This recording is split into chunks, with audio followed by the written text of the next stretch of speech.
Parfois, il y a des jours où tu te sens vraiment en colère. C'est les moments où tu te répètes un peu toujours les mêmes phrases en boucle. Tu n'as pas fait ci, il n'a pas fait ça, elle aurait dû réagir comme ci, elle aurait pu faire attention, il aurait pu me dire merci. Il y a une sensation qui est un peu envahissante, un peu comme si, à force de répéter tout ça en boucle, l'énergie de la colère, elle montait en nous. On avait cette impression d'être plus puissant, d'être plus fort, parce qu'à l'intérieur de nous, il y a comme une sorte de violence qui s'installe. De la petite voix de la colère, ça devient la petite voix de l'insulte, la petite voix de la violence. Parfois même dans le corps, on est tout tendu, on a envie de taper, on a les poings serrés, les mâchoires qui se serrent, et on a l'impression que on va pouvoir faire face parce qu'on est en colère et qu'on montre que nous non plus, on n'est pas sympa. Nous aussi, on peut réagir. Et donc, on a cette sensation de pouvoir se protéger parce qu'on va le faire et qu'on est plus forte. Mais la plupart du temps, si on regarde bien, on n'est pas du tout dans une énergie de colère. On est dans une énergie d'impuissance, une énergie de peur, une énergie de victimisation de soi. Ce qui n'a absolument rien à voir avec la vraie énergie de la colère. L'énergie qui libère, l'énergie qui fait sortir de soi ce qui est mauvais en nous. Mauvais au sens qui nous empoisonne, qui nous ferme le plexus, qui nous rend complètement tendus avec ce mal de tête ou ce mal de ventre. Mais ce qui est très important de comprendre pour sortir de cette énergie de la colère, c'est que justement, quand on a l'impression comme ça qu'on insulte et qu'on répète en boucle des phrases à l'intérieur de nous, on n'est pas en colère. On est juste en train de mettre cette énergie négative à l'intérieur de nous. Et surtout pas de la faire sortir. Quand on est en train comme ça de parler toute seule ou de s'énerver dans notre tête en ayant l'impression qu'on fait cette espèce de combat imaginaire contre l'autre, il y a quelque chose qui n'avance pas. Parce que si tu examines vraiment ce que tu es en train de dire dans ta tête, au contraire, tu es en train de donner le pouvoir à l'autre. Tu lui dis, il aurait dû faire ça, donc ça m'a blessé. Tu aurais pu dire ceci, donc tu m'as blessé. Tu as dépassé les limites, donc tu m'as blessé, etc., etc. Donc à chaque fois que tu dis cette phrase, en parlant de l'autre, tu fais ci, tu m'as fait ça, tu es en train de donner ce pouvoir à l'autre. Et du coup, tu n'es pas vraiment en colère, tu es juste dans quelque chose qui tourne en boucle, avec une sorte de reproche et de critique. Et du coup, tu verras que toi, dans ce cas-là, tu te places en victime. Tu n'as pas répondu à mes besoins, je suis triste, et c'est ça qui me met en colère. Je suis en colère contre toi parce que je suis impuissante. Je me sens complètement dépassée et j'aurais aimé que ce soit différent, mais je n'ai pas réussi à l'exprimer. Donc ce que je te propose, c'est de prendre déjà conscience de ce que tu te dis à toi-même pour aller dans la vraie énergie de colère. C'est-à-dire, comment tu vas pouvoir exprimer quelque chose de toi sans forcément être dans l'agression de l'autre. L'énergie de la colère, c'est une énergie de territoire. C'est-à-dire que, en disant quelque chose, tu marques ton territoire, ton espace. Quand par exemple quelqu'un veut tout le temps rentrer chez toi, tu fermes la porte. Parce que tu n'as pas envie que l'autre rentre en toi. Parce que ton toi, c'est-à-dire ton espace intime, ton corps, tes pensées, ils sont délimités. Donc tu peux choisir d'ouvrir ou tu peux choisir de fermer. Or, quand tu es dans cette énergie-là d'impuissance où tu répètes toujours tout en boucle, l'autre vient complètement envahir ton espace à l'intérieur de toi, dans ta tête. Et du coup, tu te sens acculé parce que tu n'arrives pas à y répondre. Et même quand tu as l'impression de l'insulter dans ta tête, en fait, tu es complètement démuni. Donc, on va le faire en exercice, mais ce que je te propose déjà, c'est de comprendre que l'énergie de la colère, c'est sortir de soi quelque chose et non pas tout laisser entrer, tu vois. Concrètement, une énergie de colère, ça veut dire, quand tu as fait ceci ou cela qui m'a vexé, de dire, tu as le droit de penser ce que tu veux de moi.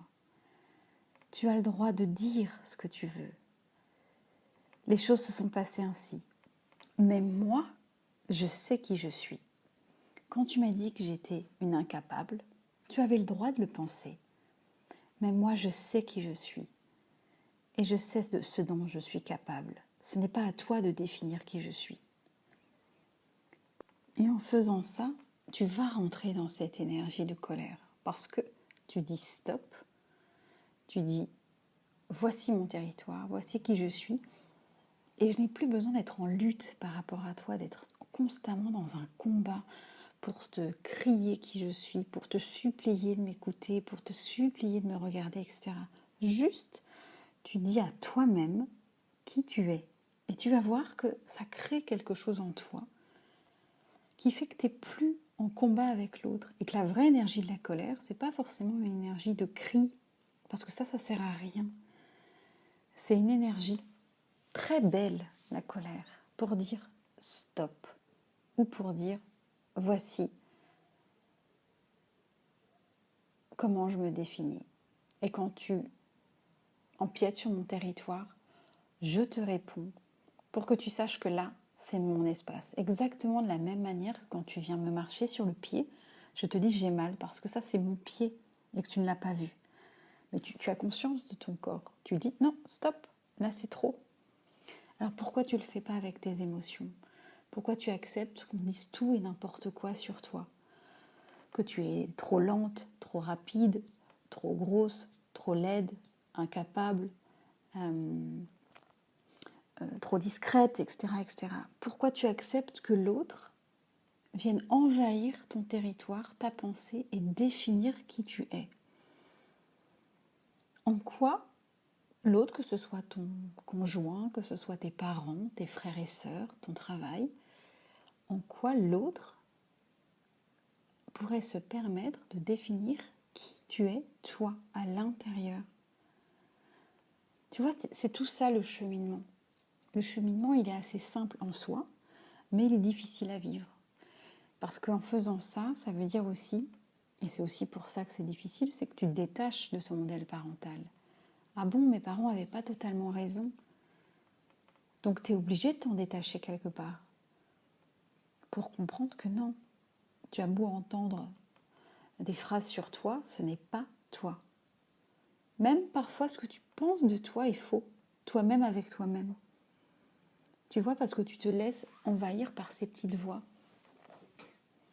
Les petites voix des autres. Et c'est ça qui te met dans cette, entre guillemets, cette fausse colère. Donc, garde en toi juste cette petite phrase.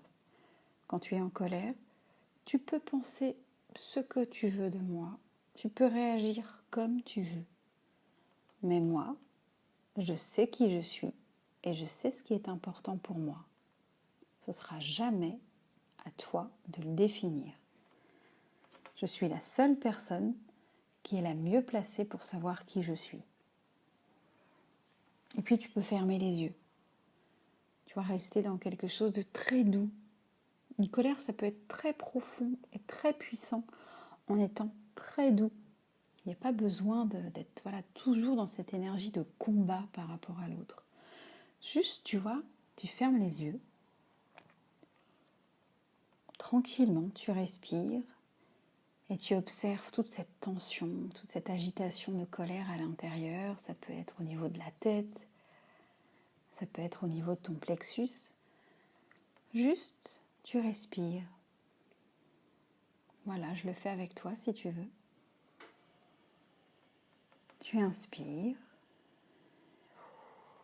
et tu expires juste en observant les mouvements de ton ventre, sans rien chercher de particulier. Tu vois, regarde. Tu peux aussi mettre tes mains, si tu préfères, tes mains sur ton ventre. Voilà, comme ça. Et là, tu sens mieux. Tu sens mieux ce qui se passe. Et tu observes ton ventre qui se gonfle sous tes mains, qui prend toute sa place, posée. Voilà, comme ça. Et tu sens que déjà, même si à l'intérieur tu peux être un peu agité, avec des pensées qui tournent un peu en boucle, il y a quand même quelque chose qui s'apaise, juste en écoutant ce bercement intérieur.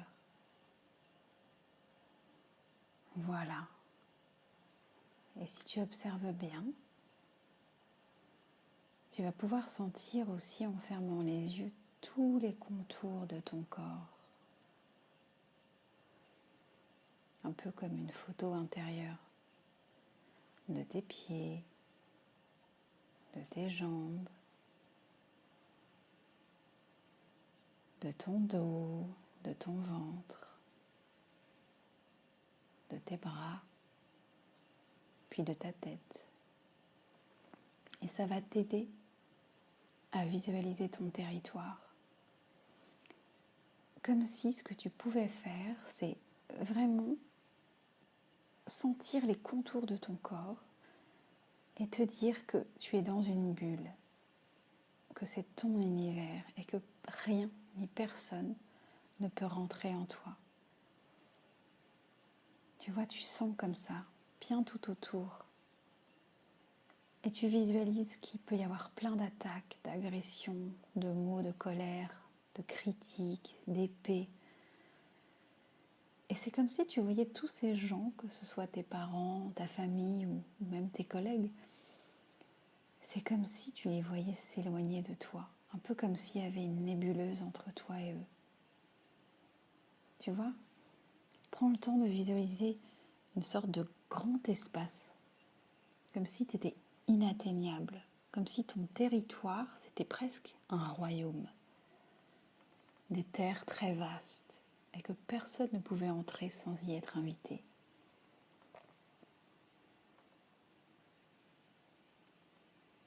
Prends le temps pour bien sentir cette image du territoire ou du royaume, ou une image qui te parle.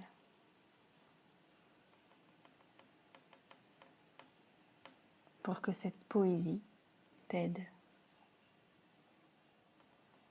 à comprendre que toutes ces attaques sont extérieures, tous ces jugements sont extérieurs, mais ils ne sont pas toi. Et reste tranquille.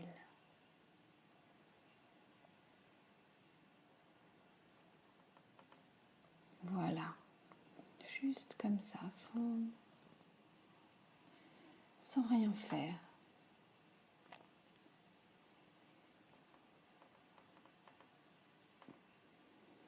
Et puis quand tu sens que tu commences vraiment à t'apaiser, tu es presque dans un demi-sommeil, tu es bien. Tu visualises que de l'intérieur de ton corps, cette énergie de la colère, peut-être une énergie rouge qui te dérangeait, tu vas l'aider à se transformer en quelque chose de très doux et de très bienveillant. Quelque chose qui part de ton centre, le centre de ton corps, et qui rayonne à l'extérieur, comme une sorte de soleil, si tu veux, pour bien comprendre que plus tu rayonnes, moins il y a de place pour qu'on rentre en toi et qu'on vienne t'attaquer. Donc juste garde cette image